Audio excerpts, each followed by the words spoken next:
La troisième façon de faire baisser rapidement et profondément le chômage, c'est la sortie de l'euro et la dépréciation du franc de l'ordre de moins 10%, qui, conjuguée avec le contrôle des mouvements de capitaux, rendra les exportations françaises plus compétitives, les importations moins compétitives, et tout ceci relancera la croissance.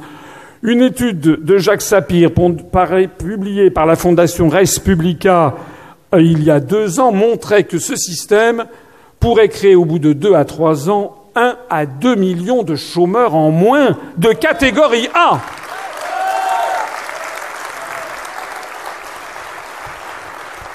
Alors, parce que je vois des gens, là, dans certains médias, on me dit « Mais vous vous rendez compte, si on sort de l'euro, ça va être l'appauvrissement ?» J'ai dit « Ah bon, et en vertu de quel théorème ?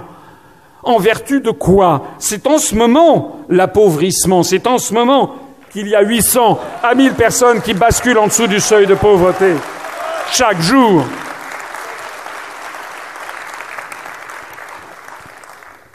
D'ailleurs, le Royaume-Uni n'est pas dans l'euro, mais la livre sterling a perdu 10% de sa valeur par rapport à l'euro et par rapport au dollar.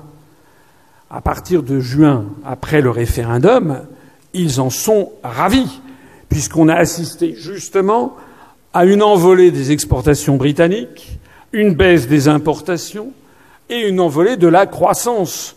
La croissance industrielle au Royaume-Uni est la plus forte depuis plus de 3 ans. On a appris ça la semaine dernière. Le chômage s'est effondré, est tombé à 4,6%. Nous, on est, et encore les statistiques sont frelatées, nous, on en est à 10,6%. Les investisseurs internationaux se précipitent au Royaume-Uni. On a vu que Google, Yahoo, Boeing, Nissan, etc. investissent aux États-Unis.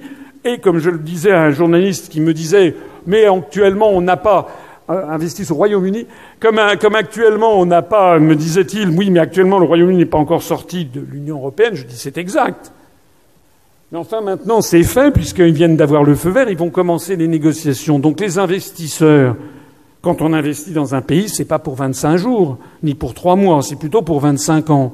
Donc, les investisseurs ont parfaitement intégré dans leurs calculs le fait qu'il était rentable de s'installer au Royaume-Uni. Et puis,